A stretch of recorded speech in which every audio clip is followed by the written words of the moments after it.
Atheist Nomads episode 271, Raising Little Heathens. The podcast you're about to listen to includes cursing and talking about hoo-haws. Please be advised. Welcome to the episode of Atheist Nomads. I am Dustin. Joining me is Lauren. For a little while, at least. And we have Josh with us. Hello, all. And we have Danielle here as well, but she's watching the babies and cuddling Rocco. There's tiny people. So. There's tiny peoples that are playing drums right now, so that'll work well for a podcast. And so 2 babies, 2 dogs. One preschooler. One preschooler. Yeah. But we have all the mics pointed four away adults, from the babies. 3 of which have consumed alcohol in some form. And the 4th of which is ill. Yep. Yay! That's like alcohol. So This is a terrible little illness though, because it just makes you always feel like you're having hunger pains. So it's like, oh, I'm hungry, but I just ate, so I shouldn't be hungry. But I'm hungry. That's kind of my constant state of being. But not like doubling over in pain kind of hunger pangs. I hope. No, not like that. No. All right, so I'm just giving you a warning now. I'll probably be dropping out and maybe moving everybody to the nursery here in a little bit. All right. Well, Josh has not been on Atheist Nomads yet. No, I've not. But has been on our other show, Sci-Fi Nomads. Yeah, that was which fun. we are in the process of bringing back after Space Truckers. Not only letting it go into hiatus for way too long, but actually killing it completely. And we are resurrecting it just in time for Halloween. So there should be zombies.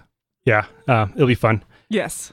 But Josh, give us the 30-second who are you? I am a local working guy. My atheism started in early teens. I lived in the Boise Valley most of my life, and I'm a member of the Comanche Nation. Yeah, we'll go with that. All right. And Josh, would you say you're white Comanche? No. He gets it. Terrible movie with William Shatner. Please find it and watch it. Oh, that sounds horrible. It will insult everything about any kind of heritage that you may have. It is. He plays 2 characters. He plays a dude it's Shatner. and We his, have low standards. and his twin brother, and it's so amazing. I'm crying. It's such a good movie. It was made during Star Trek, and Shatner refuses to acknowledge that movie exists. Yeah, it was not his breakaway career movie, definitely. But No. White Comanche. White Comanche. I already have to deal with Johnny Depp thinking that he can pretend to be Comanche, so I'm... Oh, yeah. Yeah. Josh is one of those people that if you add up all of the careers that he's had and listen to enough of his stories, you figure out that he's a 30-year-old, 80-year-old man. That's a decent way to put it. Hey, Josh, do you know how to fix a bike? Why, yes, I do know how to fix a bike. Hey, Josh, do you know how to throw an axe? I do know how to throw an axe. I also have a weird obsession, to put it in perspective, of if I don't know how to do a thing, I figure it out. Like at one point we were at work, I think running wax through a machine, and I stopped and went, I don't know how to make candles. And my boss looked at me like I was clinically insane, and then I went and figured out all of the steps to make ye old candles, because I just didn't know off the top of my head. The Ren Fair is coming up. Yeah. And I can hang out with those guys, because candles, I got this. You got this. You're back there dipping candles. All right, well, let's go ahead and jump into the news. For this first one, we have Paula White, who is actually, it's not her that we're going to be listening to, but she's a televangelist and advisor to Donald Trump, who spoke at Kenneth Copeland's church in Texas about the importance of voting for Republicans so that the 170 federal judicial vacancies can be filled with righteous judges that will overturn Roe versus Wade. Yeah, she thinks that's going to happen. And complete partisan politicking from the pulpit, not just with a live church audience there in the church, but being broadcast on, cable and satellite TV. So then when she got done, Terri Pearson's got up onto the stage. That's Copeland's daughter, and she's now the senior pastor of his church. And let's listen to what she had to say after a man shouted, "Thanks to the Lord and Donald Trump, you can say these things on Sunday morning." I can say to you, vote red. I can say that to you without any fear that the IRS is going to take away your right to donate to this church and deduct it from your taxes. Amen. And without you being audited because of it. That's over. Amen. And that's because our president did that for us. Amen. Praise the Lord. Makes me want to cry a little. Uh-huh. You know, and it's just stupidity, but... Well, for one, there's never a risk of the church members getting audited until after the church loses its tax-exempt status. Yes. Yeah, that's true. And really all that status... And how often does that happen? I looked into it, and there was like 24 cases or something. I mean, it was an astronomical... the IRS basically never does this. I was going to say, in all of history, because... Yeah, it was a pretty abysmally low number. Like, you really... like, they really had to mess up. Yeah. Like, well... Which doesn't make it any money better. Money laundering or something. It's in the same way that I think it's... I think in the law books, it's technically considered... statutory rape or something like that if you have sex with your socks on in the state of Idaho, something ridiculous like that. But no one gets arrested for it, and if they do, there's probably a very small, scant handful of cases where it's true. Sex with your socks on? Yeah, it's a thing. Oh, on your feet. Oh, okay. No, that makes so much more sense. I think wearing them like mittens still counts. Yeah, okay. Well, and okay, not on your dong, because I could not figure that out. This is Idaho, where technically. Oral sex is a crime. Technically that as well. Single men can't own sheep. Because duh. And in at least one city, it is illegal for a man to buy his sweetheart less than 25 pounds of chocolate. And you have to smile within city limits of Pocatello. Yeah, there are weird laws. This isn't one of those. Cannot fish off of a giraffe's back. So there's laws like that get... I want to know how they got started. They stop being enforced because they're stupid or terrible. This is one that stopped being enforced because of budget concerns. Yeah. Well, and also it's really difficult to enforce. Mm-hmm. It takes a complaint. You have to prove the complaint. Now, this one, it's being broadcast on fucking TV. Yeah, these are a little more flagrant. The IRS's work is cut out for them when it's on YouTube. That's okay. They're Republicans. All they have to say is, I didn't do it. And everyone will believe them. Yeah. Oh, man. But so, under the Obama administration, the office that is supposed to manage this went empty. The final person either got transferred out or was let go because we were in the middle of a horrible, horrible recession, and the IRS couldn't get enough funding to collect taxes. So anybody working in the IRS who wasn't actively involved in getting taxes, like they stopped doing audits for anything under than like $10 million because it wasn't worth the effort to even look into it. Wasted opportunity on our part. Well, no, they can always go back and look at those. So. Which they're starting to catch up. Yeah. But for quite a few years there, you could get away with it. This office just never became a priority to fill. Now they're trying to actually just strike it from the books. It's effectively already dead. The Johnson Amendment has... But it shouldn't be. No, it shouldn't be. This should be enforced. Dude, these churches are just sitting on so much money. They are, and in a lot of ways, it seems totally and completely insane to me in a country that was founded on the ideas of separation of church and state, of not being particularly anything, that being separate things. Everyone has forgotten that, and it's insane to me. If the Johnson Amendment were actually enforced like it's supposed to be, it's not like churches would actually start getting taxed. It's just members couldn't make tax-deductible contributions. And I think they'd have to pay property taxes. Yeah. A few taxes, but not much. They would have to pay the proper taxes like every other person that supports a campaign. Or even like any other not-for-profit organization that isn't tax-exempt, which they aren't all... There's multiple classifications, and yeah, they'd pay some, not all. And, oh man, it's frustrating. Now it's time to talk about the 800-pound elephant in the room, Judge Kavanaugh. He is so terrible that the editors of America Magazine, which is the Jesuit Review, i.e. the single most Catholic of the Catholic publications out there, has withdrawn not just withdrawn their endorsement of Kavanaugh, but has said it's time for his nomination to be withdrawn. I'm blown away that it's even gone this far myself. This is mind-boggling. We're in a country where, we've impeached presidents for less than, presidents, people in higher places of power. This would be suicide for almost anyone to run for nearly anything, and it's still going on. Yeah. Kavanaugh was on the investigation into Bill Clinton that led to him getting impeached for lying to a grand jury about a blowjob.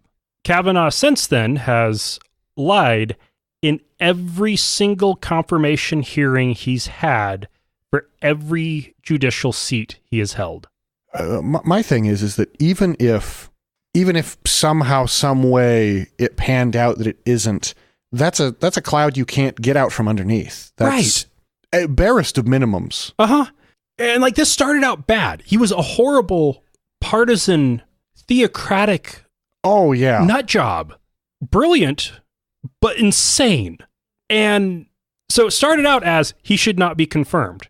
Add in the fact that he thinks a president has no limits to power and cannot be encumbered by in the defense anything. Of the president, he believes that as well. So true. But when you have a president who thinks he's above the law, nominating somebody to the highest court in the land who also thinks that the president is above the law is how you end up with a Caesar?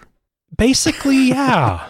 And that's all before the confirmation hearings even started. He should have been not even considered. No, I'm blown away. I'm without words as to how it's even gone this far. It's like, has the whole world gone mad? And then I'm hearing this. I can't even think what the hashtag campaign is. The my daughter thing, or the any girl can accuse any boy. And I understand where they're coming from, and I understand the direction that goes through. And yes, we live in a world where people can be accused of things, and that has to be looked in because it's a big fucking deal. But you can't downplay that. Mm-hmm. You can't pretend that that's something that you don't look into, and you certainly can't try and fucking shame me because I have a daughter. Right. And okay, the false accusations that do actually happen, right, are less than 3% of all rape accusations that get filed with the police or even just reported generally in public. But again, they have to be looked into. They do. Yes. In that same way that if, I'm sure the numbers are there you could look into, but if there's a guy that says I've been raped, the police have to look into that. Mm-hmm. It has nothing to do with the fact that they have, a particular sort of genitals or not. It's something you must do because it's too big of a crime. Right. In that same way that, he murdered someone. Well, we have to fucking look into that. It was a murder. Right. And even with the false accusations that happened, they all happened because dad found out the girl had sex and is going to beat the shit out of her because either he's too much of a Christian asshole or too much of a racist asshole. Or just too much of an asshole. Yeah. Yeah. And that's why false accusations happen. And those are rare. Incredibly rare. This is not, at least most of these aren't that. We've now reached the point that it's been enough in the news that there is an increasing chance that newer ones are less... Well, yeah, and especially... necessarily legitimate, but most of them are legit. I mean, as a guy, I can't fully understand. I'll caveat that.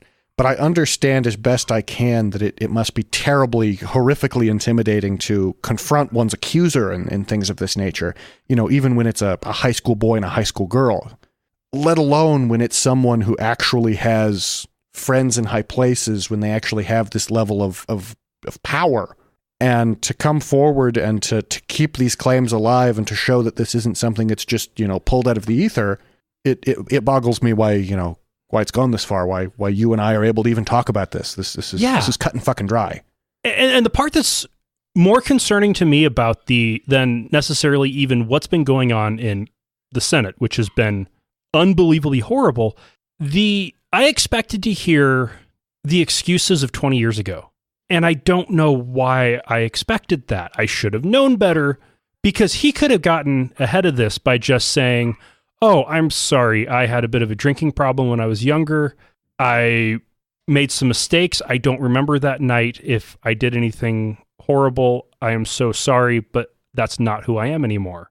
Yeah, he could have said fucking anything. That would have allowed this to be swept under a rug to some level or another. But and instead he said no. And the response from the right has been that Dr. Ford is a liar, that she's just a slut because she went to the party. She knew stuff like that was going on at parties like that. So why did she go? And why didn't she fight him off? Well, I've paid just enough attention to know that when a woman is getting raped, her single concern is not dying. Fighting back increases your chance of being killed. Well, and even then, that's like taking a person who was mugged and saying, why didn't you try and keep your wallet? Yeah. Why did you walk down this alley? You knew damn well that someone was going to mug you. What is it? It's reductio absurdum. Mm-hmm. You can't just turn it down to the most ridiculous thing to turn away the argument. It doesn't make any fucking. I mean, with that in mind, oh, these people in Africa that get killed by the warlord in the next town over, they knew this was going to happen. They should have moved. This genocide is their fault. Where does it fucking end? Exactly. It's one of the most absurd objections to this was, oh, it wasn't rape because she didn't scream. And according to the Bible, if you're in the city and the woman doesn't scream, it's not rape. Well, also, he needs to marry her if we're going against the Bible, so... True. And also, okay, her thought at that moment, because his hand was over her mouth, was, is he going to accidentally suffocate her? Or break her neck, or any number of things. But, I take it back to, this is not a dissection of why. This is simply something that needs to be taken at face value. And if we're going to start asking ourselves why, we need to ask why about everything on the same ridiculous level. Mm-hmm. And now there is a part of me that thinks that it is absurd to hold a 55-year-old accountable for actions at 17. To a certain extent. I also am a firm believer that you can make mistakes as a teenager that should preclude you from the highest positions in the country. If a background check finds out that you raped somebody as a teenager and you didn't report that on your form, you're not going to get the ambassadorship. This is true. Because you're not going to get the security clearance needed to do that job. And this is the world we've lived in for a long time. And to be one of the 9 most powerful, he's already in the top 20 most powerful judges. Advancing him into the top 9 most powerful. No, just based on the fact that he did stuff like that back then should be enough to disqualify him. But even more important is the fact that if the FBI investigation finds out that her claims are valid, which it sure looks like they are, and he lied about it, that is called perjury. At this point, multiple counts of it. Oh, yeah. He just keeps adding to them. He's up to not just from the last confirmation, but now this new one. He's probably up to 15, 20 counts of perjury if they actually wanted to try to go after him for all of them. If they pushed it for all of them. And that's the people we want as judges aren't people who play fast and loose with the truth. Well, hopefully we can go into I'm sure we could do a whole episode probably on judges and the judicial system, because more often than not, they're simply elected officials that don't actually have credentials of any particular kind. Yeah. Oh yeah. It's often okay. Heck, by the time you get into a small town, justice of the peace, hearing minor, relatively petty cases, that could just be a random person off the street, basically. Oh yeah. Yeah. Oh, and you have judges that are meant to represent a system of weighing, the facts, and you have theology woven into that with concepts of morality, which are totally and completely subjective, and it goes places that no one ever wanted it to for any reason ever. Yeah, except them. Yeah. Oh yeah, and that's Kavanaugh. He takes us those places. He is a theocrat first. Actually, I would say at this point, he's a liar first. Theocrat second. His biggest goals are to get rid of gay marriage and abortion. And that's why evangelicals love Trump. Yes. Well, and other reasons that they don't understand because they're fed things like he removed the Johnson Amendment. It's no. It's a good try, though. In St. Petersburg, Florida, a vandal defaced a church sign with very sloppy spray painting of gay pastor. So it was on the sign of the Allendale United Methodist Church. The pastor himself is not gay, but it is a gay affirming church. And he has done lots of same-sex marriages. And so, yeah, he got gay pastor painted on his sign. How did they respond? They were going to clean it up. Instead, they decided to put up a rainbow of hearts on one side and love always wins on the other. Yeah, this is special. Uh-huh. We don't often come down on the side of a church, but when it's a church that's actually trying to be cool, yeah, why not? Yeah.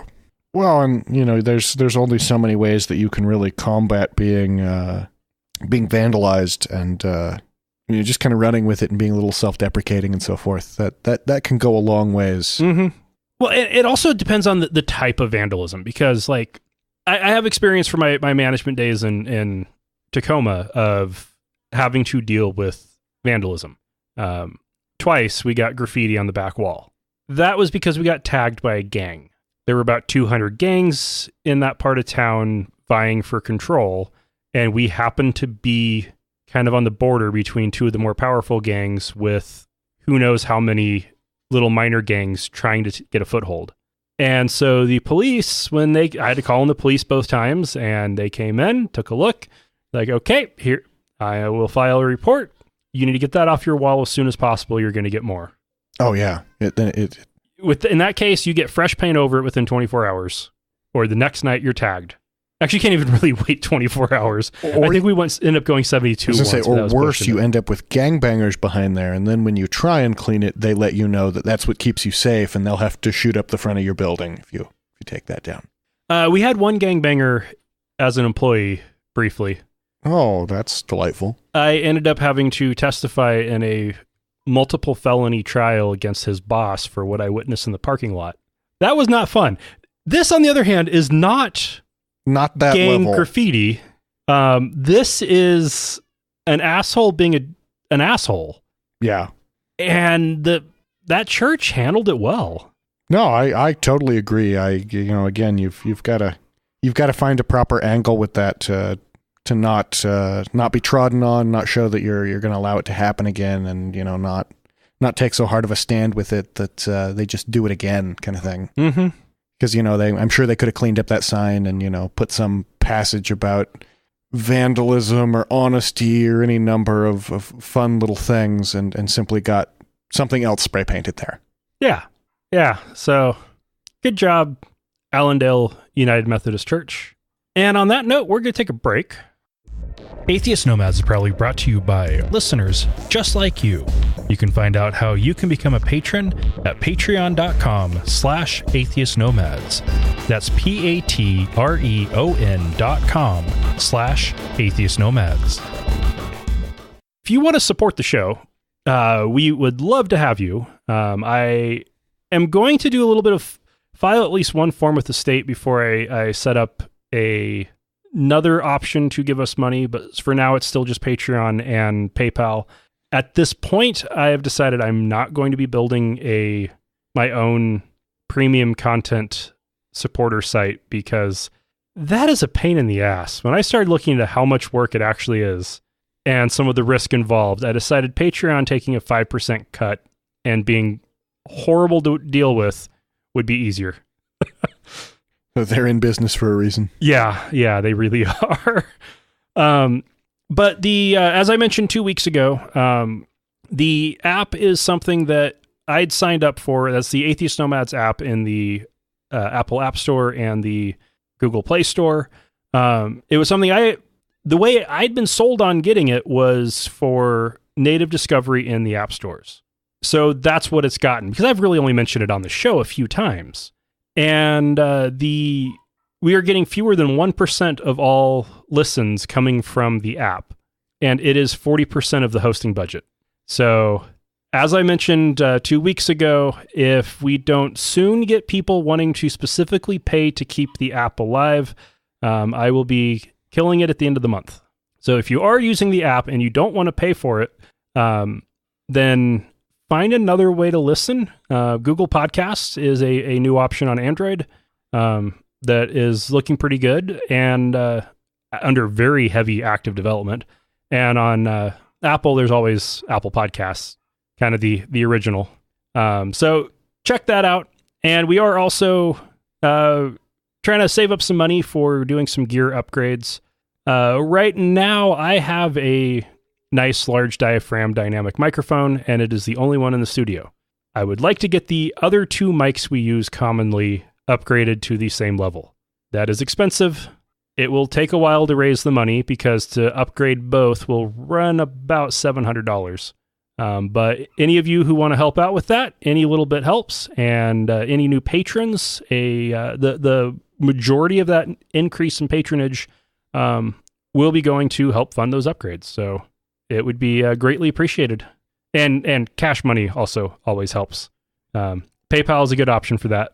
And so we've talked about faith healing here in Idaho a number of times, including episode, I believe it was 99. We talked to Linda Martin, who is a survivor of the Followers of Christ right here in the Treasure Valley.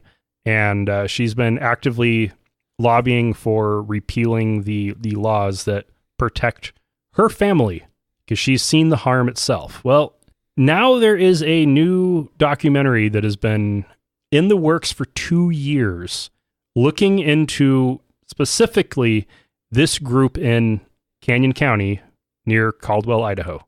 And it's called No Greater Law. It has aired on A&E. Hopefully it will be available elsewhere.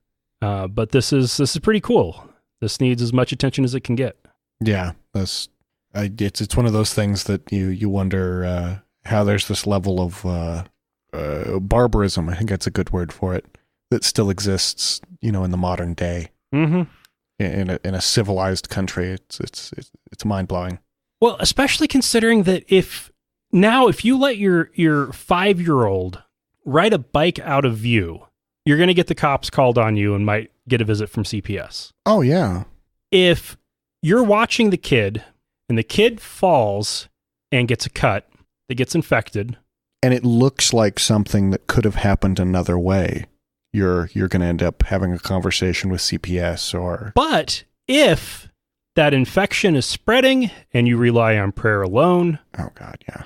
They can't do anything. Yes. Yeah. Well, and it's crazy to me. We live in a country where it's not okay to kill yourself. You can't be euthanized by a doctor. It's not really okay if you put a gun in your mouth and fail to do so. These are things that it's a mental illness. You'll end up in a psychiatric ward. You'll end up with people watching you. This is not okay. Mm-hmm. You can't take a substance like heroin or methamphetamine, which we know is just a death sentence over time, basically, to escape your life and feel a different way and eventually die because of it, because that's where you're headed. Mm-hmm. And they have addicts really don't have an illusion of that.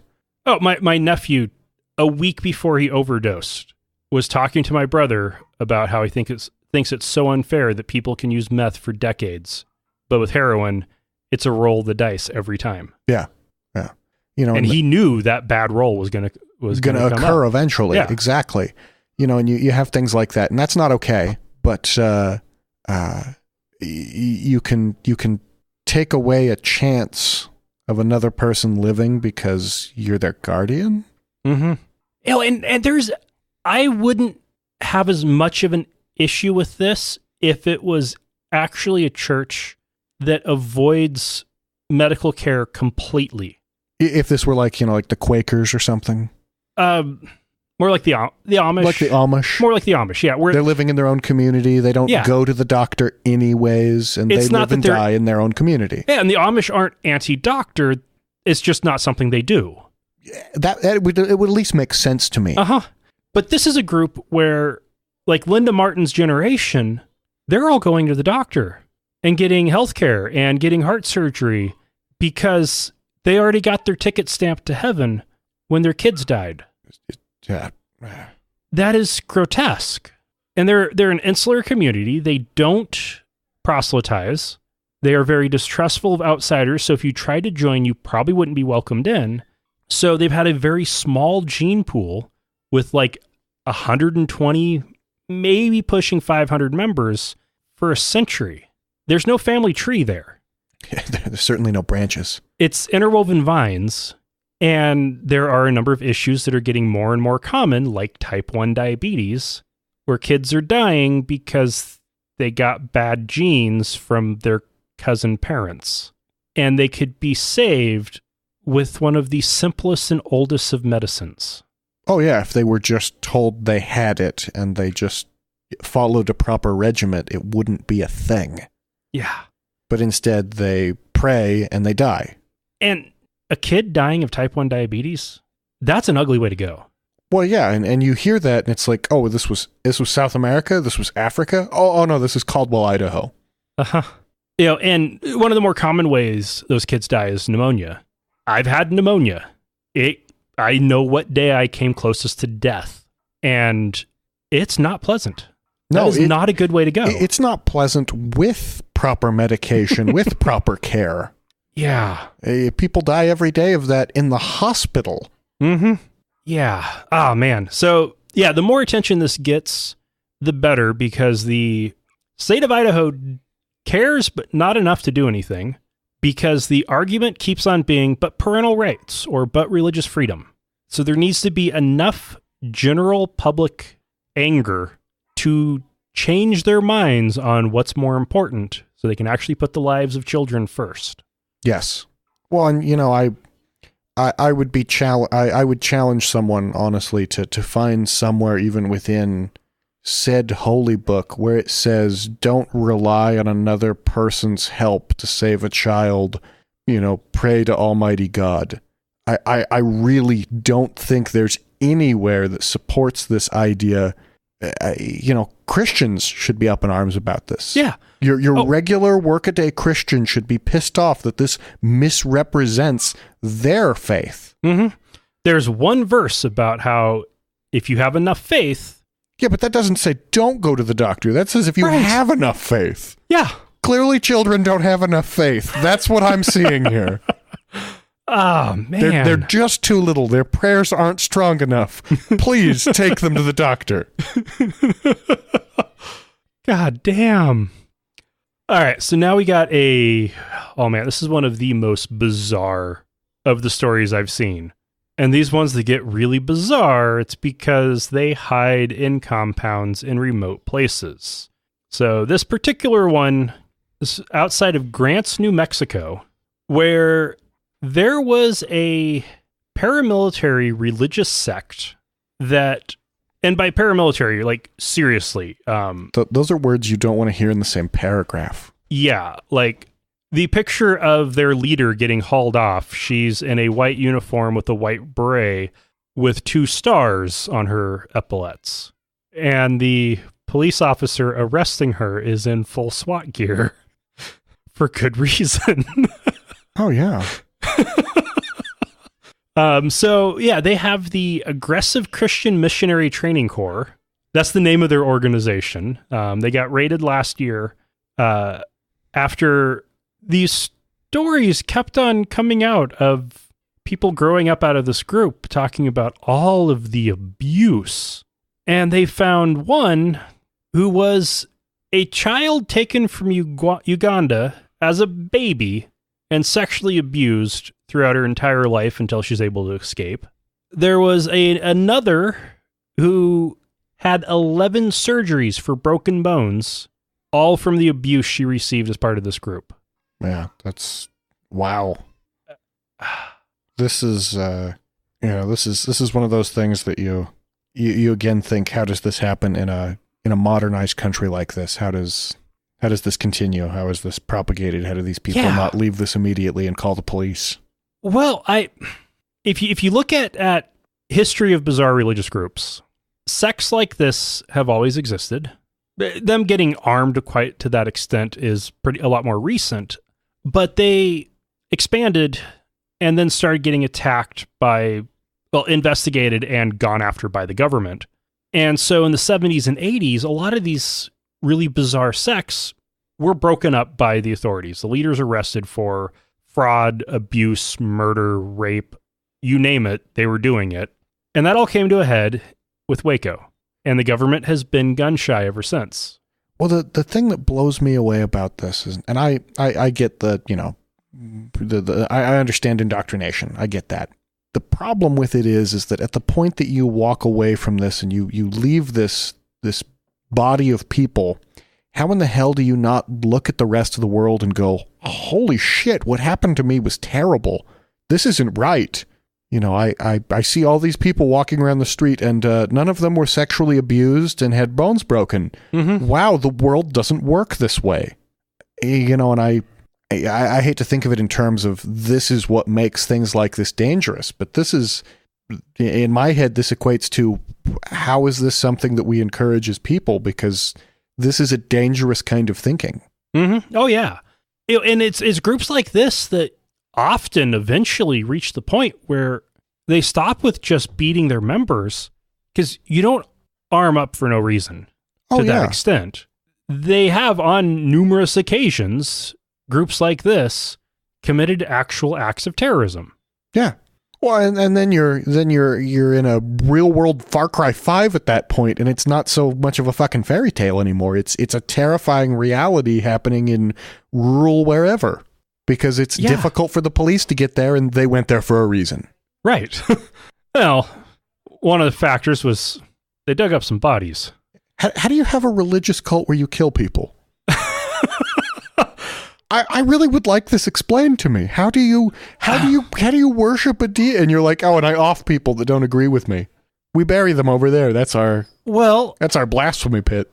That's where it gets to being, the religion part gets to be less important and the cult part is more important. It's more of a guideline than a rule at that point. That's where you start reaching the point where the leader is all that matters, because the leader is your direct conduit to God. And they're a prophet or whatever. They're always a prophet. And as groups get more extreme, they have a tendency to engage in more extreme control methods. And as the members start getting used to those more extreme control methods, they can go more extreme and eventually get to the point where somebody's dead. Yeah. Where the torture gets fatal. And that's how this happens. I get that, but it's one of those things that I have a different belief from a lot of people, and I've never heard of a bunch of atheists going and grabbing Christians off the street and torturing them in their basements until they saw the light of science. Is that what we're doing wrong? Maybe that's what we're doing wrong. We need to gather guns. Mm-hmm. You know, the laws protect us from that. No one will question us as atheists, and we'll just we'll start with like those people outside of Planned Parenthood with their signs. Yeah, you know. Yeah. We'll make them see it. We need to get vans. Vans. Free Bibles. I think a bunker also. But no, you have the vans and you drive around offering Christians free Bibles. And that's how we'll pick them out. No, that's insane. Yeah, it's still insane. It really is. Oh, man. Okay, and so from there, we have ridiculously crazy. We've already talked about some of the horrible crazy happening in the Senate. Well, it's not all bad in the Senate, just 99% bad. There is a bipartisan resolution that has been sponsored by Senator James Lankford, Republican from Oklahoma, and Chris Coons, Democrat from Delaware, to call for the global repeal of blasphemy, heresy, and apostasy laws. Yeah, I'm going to end up in prison. That's what that means. This is awesome. It's probably not going to pass, but this is awesome. And what's amazing is with this kind of a bill, if you frame it right, you get all the liberal support because blasphemy laws are ridiculous infringements on freedom of speech and religion. And you can get the right support because most of those blasphemy laws and the apostasy laws and everything is Muslim countries. And so you can call that Sharia. They will oppose it. Oh, there's a lot of places that'll just... This is one that everyone should be able to agree on. They should. It makes proper sense that it should, but there's going to be places that just, no, this is our way. Yeah. Well, I mean, it makes sense that you should be able to get everybody in America to agree on that. You would assume. I also think you're going to have some issues there as well. Yeah. Because apostasy laws mean that Muslims can't become Christians. It also means Christians if you have apostasy laws protecting Christianity, which I don't think there are any in the world at this point. Most of them, all the ones I'm aware of are you just can't leave Islam. And that's a special club. Gotcha. Yeah, which means they can't become Christians. So Christians should all get behind that. Blasphemy laws protect Muslims when they say that Jesus was just a man. Because in a Christian country, saying that Jesus was a great prophet, but just a man and not the Son of God is blasphemy. Although that should be difficult to just blurt out, offhandedly. It's You sort of have to be explaining something at that point. Well, there is no God but Allah, and Muhammad is his prophet. Yeah. That's blasphemy to a Christian. It's true. It's true. The Jewish Shema, there is no God but God, and God is one. Yeah, I was like, there's a bunch of those prayers that's blasphemy to Christians. And the entirety of Christianity, that God had a son, is blasphemy to Jews and Muslims. Oh, I didn't think about that. I try not to look into that very much, but that's the thing I didn't. To Muslims, Christians are severely deluded polytheists. Yeah. So, yeah. My knowledge of Judaism was a gal I dated when I was like 19. So. You didn't convert, did you? No. Okay. No. Her family thought it was delightful that we had a Gentile in the house. Which it took me a long time to actually realize the insult that is now. Uh-huh. Oh, man. Japan's space agency, JAXA, has successfully become the second organization to get an object onto an asteroid. This is amazing. It is amazing. I'm just not sure why it's a thing anyone wants to do. To study them. Okay. Can't we easily study them when they run into stuff? Well, okay. I mean, I'm not saying that it's a hell of an aeronautical thing in and of itself. Okay, Don't get me wrong. I think the first one, when the European Union did it, I think it was just because nobody had done it, and they wanted it was first. Because they could. They were like, fuck, we got beat to the moon, all these other things. We put something on something. Yeah, go us. And nobody done it before. Amazing. Japan, I wouldn't be surprised if they're wanting to figure out what they can mine. Asteroids are really popular right now because of the composition. The composition of them. Yes. I belong to a lot of places where a lot of forums and so forth where writers go to pitch ideas to actually have experts in fields tell them how crazy or not crazy that is. And that's in that, oh boy, are you out there category. Wow, that book is not going to be based in fact kind of thing. Well, and there's startups that have the goal of doing this. Okay, that's somebody just trying to get venture capital, because to effectively do this, we first need a base on the moon that can actually handle the refining. Well, and even then you're left with a bunch of heavy metals that it's not going to be cost effective to bring them back planet side, I would assume. I mean, maybe I'm wrong on that. Well, conceivably, you could get, if you found the right asteroid, you could have enough trillions or quadrillions of dollars worth of gold or platinum to make it worthless. Right, but what I'm getting at though is, other than flooding the market for funsies, which I could see the Japanese totally being into, I can't. Perhaps my knowledge of metals is not what it should be, but I can't think of something that is in that really is that rare to where we're going, oh, we need more of it. God, I wish we could just find a asteroid made out of it and bring it to the moon and ship it here in shuttles. I think gold is actually the best example of it for it, because actually not even just gold. One of the reason why electronics are so expensive, the high performance electronics like smartphones and computers, gold is not cheap, and gold is the best conductor we have at room temperature.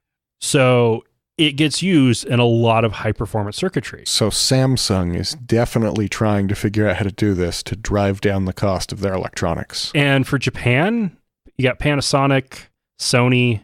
There's a bunch. That's what this is about. They're trying to Yeah. reduce the overall cost of electronics, looking out for the consumer right there. Electric cars aren't feasible right now as a mass market thing. Oh, don't. Let's not even go down the lithium ion trail here. Because there's limitations to the mining capacity.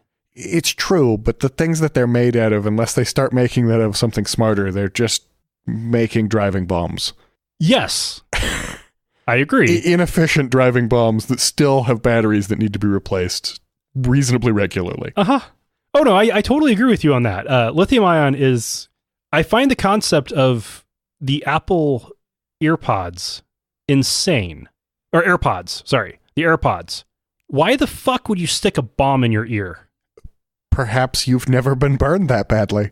I'm right there with you. I don't understand why this is a thing that we're trying to strive. I'm like, this is the wrong technology to make anything out of. Please stop this. I've had a lithium-ion battery short once. It was terrifying, and I'm lucky my leg didn't burn. Oh, yeah. Well, and then, one of the more common places that we put them in things is in consumer goods that get abused, that are battery tools. It's like, who the hell thought this was a good idea? Right. Oh, and like even laptops have now gone away from using 18650 cells, which are at least inherently stable. Yeah, to thinner, sleeker, sexier cells that don't have any of those things going for them. They are inherently unstable chemistry. Yeah. That is a bomb just waiting to explode. An 18650 at least is a bomb that needs a short before it goes off. Yes. Granted, in a car, if the battery gets punctured in an accident, bye-bye. Yeah. No, it's really one of those things to where no, this is a bad idea. Why are we pushing for this? Please think about anything else. Concentrate on a new technology. Now, fortunately, there is enough data now from lithium-ion battery-powered electric cars that they have been demonstrated to be less of a fire hazard than internal combustion engine cars. Yes.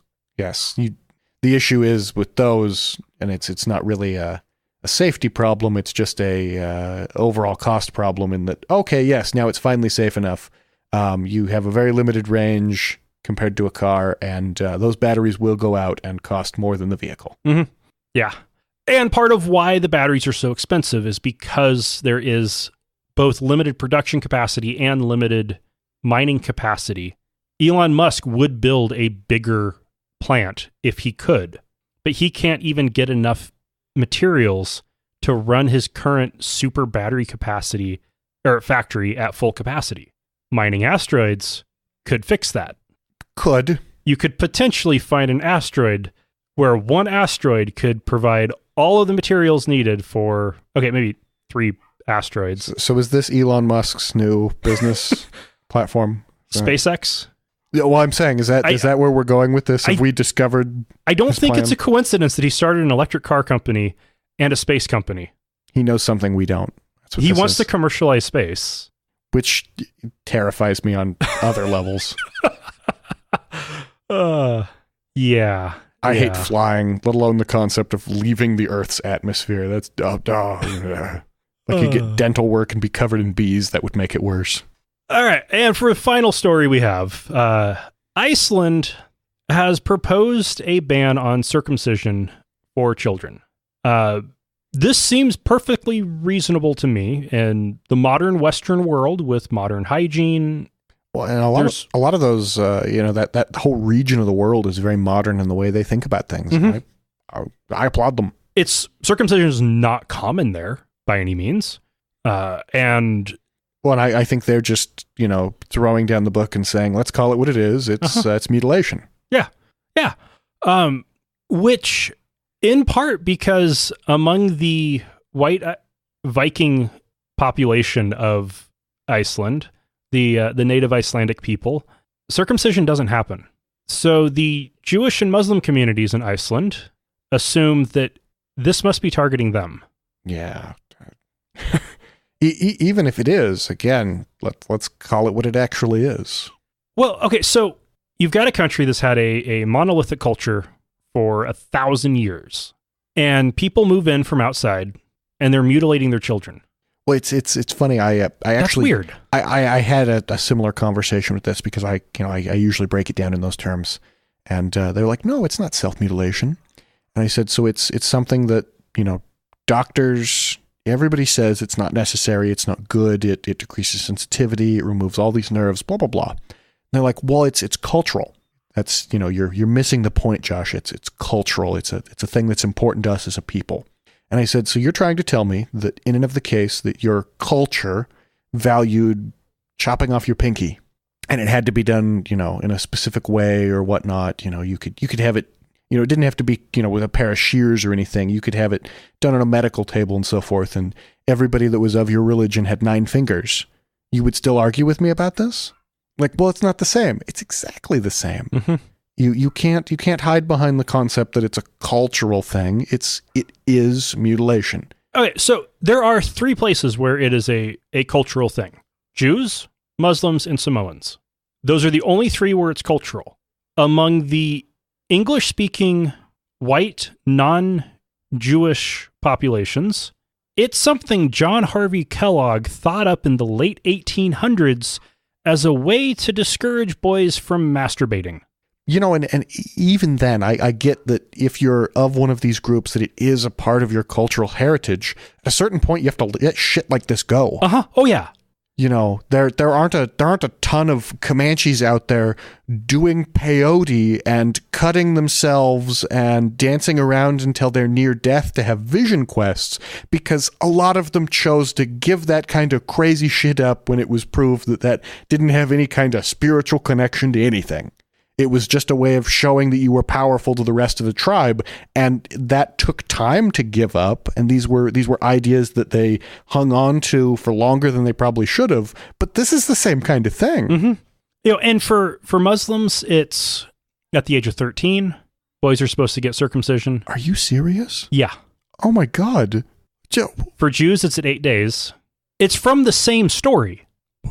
13? I'm still fucking stuck on it. 13? When circumcision was instituted, according to the book of Genesis, and the same story repeated in the Quran as well, Abraham circumcised himself at like 90 years of age, all of the men in his camp, Ishmael, who was 13 years old, and Isaac, who was 8 days old. Yeah. I was going to say, at least the Jews picked the one that's less horrifying. Fuck me, 13. Yeah. Now, also, having just had a baby, her first 8 days, she was still just getting used to the concept of not being inside of mom. Oh, yeah. Air was brutal. I wasn't about to cut anything off of her. It's absurd. Yeah. And actually, for the white English-speaking John Harvey Kellogg pushed circumcision, that's usually done before you leave the hospital. Yeah. So we're talking a day-old baby. Which, again, I suppose in the standpoint of raw, brutality, that's the least of the 3 evils there. But it is what it is. Mm-hmm. And at least doctors use tools that are designed to make it better. I was going to say, because less dangerous. Yeah. Well, it's actually crazy because Danielle and I had this whole conversation about Leopold, and we weren't sure, whether we should or whether we shouldn't, because it was one of those things where it was like, well, I'm circumcised, and I didn't really pick that. It's just how I am now. And we were like, oh, if he's Jewish, it'll be a leg up. And she's like, no, this is horrible. She was like, you do some research into it. I am at a strong no, and I will fight you on this. And I looked into it, and I was like, oh my God, this is no. No, I was like, I saw the tool. That's the fucking end of it. No. Yep. In Jewish and Muslim communities, they use knives in the more civilized groups. Well, and it's stones in the less modern methods. To bring up something slightly non sequitur, it's one of those things that I'll be honest, up until I actually did a little bit of research into that, it was something that I really didn't understand. I've only in my life, even in pornography, seen only a handful of penises that actually had a foreskin because it's so prevalent. And it was something that I just didn't understand. And it was like, well, it's just a little piece of skin, right? It's like, no, it's not. It's a whole fucking thing. Yeah. And we live in a society where people just don't understand. Like the other day on Facebook, somebody had mentioned something like that, and I just saw the conversation. I stayed the hell away from it. But somebody was talking about, oh, this is mutilation, and the person who actually brought it up thought it was a funny meme originally. And within minutes, somebody posted on there, well, if you don't circumcise your kid the first time they're in a locker room in high school, they're going to get raped. Whoa! And there were all these people that of all the things that blew me away about it, that gave them a thumbs up on Facebook. Like, yeah, you rally my cause. I was all, holy shit. There are really people that think that this is a thing to where, they're going to be sexually abused as an adult if they happen to have their foreskin because they're weird and they don't look like me and they're pecker. Wow. And what's crazy with that, if you look at the stats in the US, circumcision is in decline. Yeah. At a rapid click. It was the norm for boys born in the early 80s, especially in the Western US. Less so further east. Well, in my understanding of it, it was mainly just because doctors went, yeah, I'm clipping the foreskin, right? It was... And nobody argued. It was an opt-out, not an opt-in. Yeah. You had to specify specifically not to. And once it switched to opt-in... It started going the other way. It became a lot less popular. Because, of course, no, you're not going to cut my baby. Well, and also in the defense of young fathers, being sleep deprived and having to check boxes and forms, shit doesn't happen. Oh, man. Filling out the birth certificate request. Oh, that was difficult. They're like, write the name twice. I'm like, fuck, I can't write my own name. How do I spell his name again? And you're like looking at your phone and shit. It's bad. Oh, man, yeah. Oh, man. So anyway, yeah, this bill is, it has support from 1/3 of Iceland's doctors. I'm guessing the other 2/3 of the doctors I hope they're just being I hope they're just choosing not to or haven't weighed in. Because it'll be interesting to see what happens. I think if once one country does it, more countries will follow suit. I have the fear that it's going to be out of anti-Islamic hate in a lot of places, which unfortunately has a lot of clout right now in the world. But even a broken clock is right twice a day. Even a blind dog finds a bone. That's what we're going with. Yeah, when the KKK had significant power in Oregon, they got private education banned. I am all in favor of prohibiting private education, making a government monopoly for many, many, many reasons. I think the KKK had it right then. The reason for it was because they hated Catholics. They weren't wanting to ban private education. They were wanting to ban Catholic education. But you have to hit all of them or none. But they had to hit all. Broken clock's right twice a day. But as it spreads to more and more countries, what's going to happen, because this is what conservative religious groups always do, there is a brief period of time where they violate the law, and they do it anyway. And then after enough of them go to jail for violating the law, they adjust their beliefs. Yeah, there's a long history of a lot of things like that in a lot of the world. And you could very easily make a new ceremony to celebrate adulthood and make circumcision part of your, in the case of Jews, instead of, because they have their becoming a man at the bar mitzvah, have another becoming a man ceremony. Well, and there's a lot of, to put it in the terms, human mutilation that goes on in the world. People who get, in other people's eyes, crazy piercings, scarification, things like that. Even tattoos to a lot of people are something that's totally absurd. But if you allow them to make that choice as an adult, there's no issue. I don't care anymore. If you're 20 something years old or 18 years old or whatever, and you decide I'm going to go in and I'm going to have them remove my foreskin, more power to you. Yeah. You do that. But if you're doing it to a child, that's just wrong. That's in that same line of why are you denying them health care? Mm-hmm. And it's one of those things that it should be a medical treatment, a medical procedure done when there is a proper medical indication for it or with the informed consent of an adult. Yeah. Even then, I disagree with the informed consent of an adult. If it's not medically necessary, this is in that same realm of like, nah, I need you to tattoo a swastika on my kid. We're all white supremacists here. I'll sign for it. No, please don't do this. Trying to get doctors to do brandings. Yeah, wait until they are actually an adult and they actually can say, I want this. Yeah. Even if they're indoctrinated into something and they're making a crazy choice, at least then. Right. Now, there are exceptions where it is actually medically necessary to do a circumcision. Okay. Fine. In that same way, there's times when it's medically necessary to amputate a finger. Just please don't do it for no reason. I would put it in on par with the appendix. A decent number of people at some point in their life have to get their appendix removed. We don't just go in and take out every appendix before a baby gets discharged. Because they might need it, or because we believe they need to have that removed. Yeah, we don't do that. Because there's no benefit to removing it preemptively. Yeah.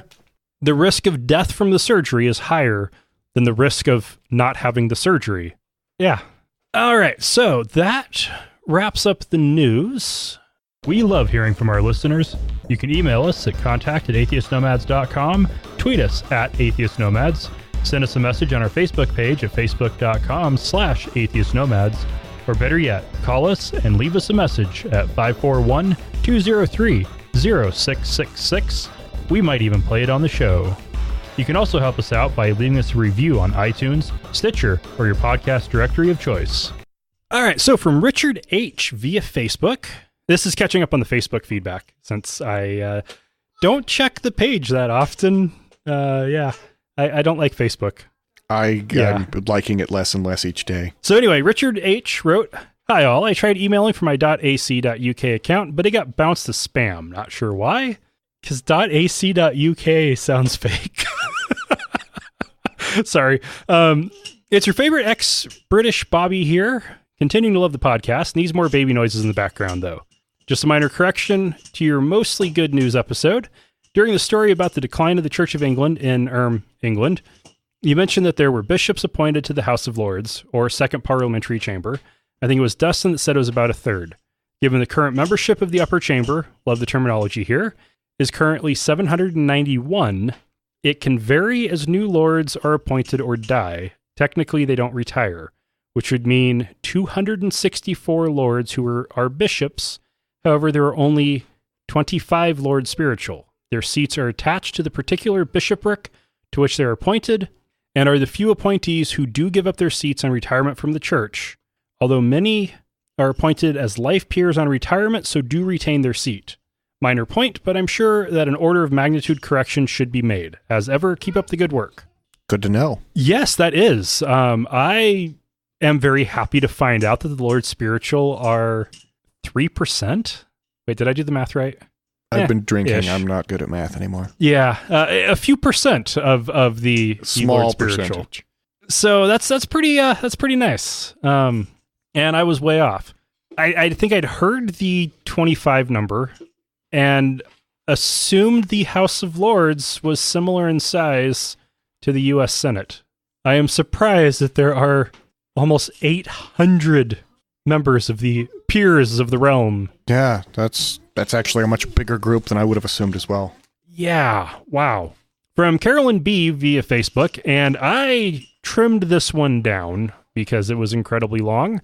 Super bummed that you guys are so casually anti-Bernie Sanders. As someone who definitely has been called a Bernie bro, I can actually explain how YouTube moves Sanders supporters to the right. That isn't just that we are icky. I am too far left to be comfortable among Dems. Carolyn went on much, much further. That was Lauren and I that said that. The Bernie bro designation came from the study into radicalization that was happening on YouTube. That is not a term that I like using, but I did because that was the category that was studied. That was their term. That was their term. And also, Lauren and I caucused for Bernie Sanders. We were, and by caucused for him, I mean, it was a 7-hour process. Not because it needed to take that long, but because it took that long to get everybody in the building. There were 20,000 people who showed up to caucus, and 78% of us voted for Bernie Sanders. So, yeah, we aren't anti-Bernie Sanders. I am, however, opposed to anyone and everybody who supported Bernie Sanders in the primary and then helped get Donald Trump elected. Yeah, there's a special place in hell for those people, and they believe it. And if you voted Green Party, you helped get Donald Trump elected. Yes. You vote for Donald Trump, you got him elected. Trump didn't win by getting more votes. He won by Hillary losing votes in a few key states. One, and dividing the field into things that equated to votes for him. Mm-hmm. That's a big one. But like the Rust Belt states in particular, it was Trump got the same number of votes that Romney got in 2012. Hillary got thousands less than Obama had gotten in 2012. She lost because enough Democrats didn't back her. Yes. Yes. And from Daryl G via Facebook, Kylie's chatter is one of the best parts of listening to your show. Well, thank you, Daryl. Get a little bit of Leo and Lilith chatter this evening as well. Uh-huh. And so, yeah, that is now, we've had 1 anti-baby noises, and I think that's 5 pro-baby noises. Don't worry, I'm going to still try to minimize how much they're in the show, but considering Kylie's at that age where she's starting to get more mobile, that is going to start getting more and more difficult. Yeah. It's just saying, it's going to be quite a campaign to try and get a sound studio, so. Yeah. All right, so let's have a quick discussion. Josh, you have 2 beautiful children. Thank you. From your would he? Okay, he's young enough that he's he's not quite toddling. Okay, still an infant, barely. He's getting there. And Lily, who is an adorable little preschooler. So how have you found any? How has it been with raising your children without religion? More than anything, it's not even that. So both Danielle and I think that it's more important that it's a choice. You know, I say that about a lot of things. It needs to be a choice. And for both of us, it was important, that journey to finding that we wanted to live this way, because it would have had a lot less meaning had that been thrust upon me. You know, in that same way that somebody who is a Christian and then they go outside of themselves and they might find Mormonism, they might find Judaism, they might find atheism, and that might be a fit for them, but it really does need to be a choice. And more than anything, we've both tried very hard to make it to where, you know, what's this about? Okay, this is Christmas. This is based in these traditions. This is about this. People do this and this and this thing to celebrate it. Do you want to look at that? Do you want to talk about that? Do you want to get funny candles and put them in the house? Because that's okay. Okay. And in that way, you know, I hope that the seeing that there are many traditions for the same thing will lead them to understand and make that choice that it's not mysticism, that it is just a tradition, that it is what people do. But in that same way, I think it's important that in and of the case, you know, I've known a lot of people in my life that they were with an organized religion, not because they believed in it, but because there was a sense of community to it. Mm-hmm. And in and of the case that that's something that they want to foster in their lives, well, who am I to stifle it? All right. So you're not actively trying to inoculate your children against religion? No. But I'm not encouraging them towards it either. Right. Okay. Everything is an option. And are you hoping that they will develop humanist values? Yes.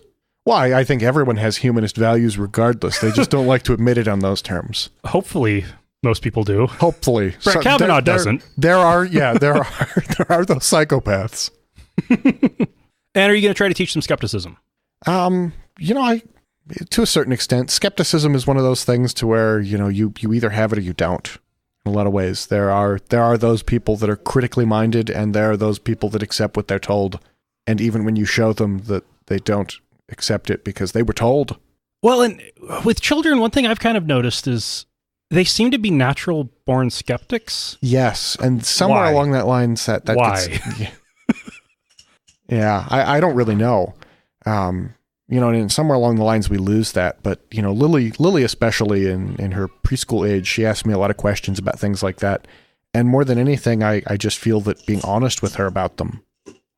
Why does this person dress like this? Why does this person do this? Why are these people bowing down? Why are those people holding signs? Well, let's have a conversation about it. And as she gets older, more and more of that'll make sense. But I think it's important just not to be lying to her. Yeah. And that's one of the things, especially that both of us had early on, that we realized that our children had, as children, that we realized we'd been lied to. Simple things like Santa Claus. At a certain point, realizing that your parents have lied to you for years and years and years about this mystical reason that you've been getting presents, there's an amount of distrust because what's real, what's not? How does that really equate to the world? And, if you're honest enough to go, this is a thing I celebrate because this is how I was raised, and this guy in a red suit with a fun hat, he's the mascot of this holiday, and this is what we do because this is what I choose to do, and I'm older than you and I pay the bills. He's really stable on his feet. He is. That's impressive. He is inches from walking. Very nice. He'll be running around and terrorizing his sister in no time. Uh-huh. And the dogs. Oh, yeah. No, well, the dogs are big enough that they terrorize the children still. Okay, nice.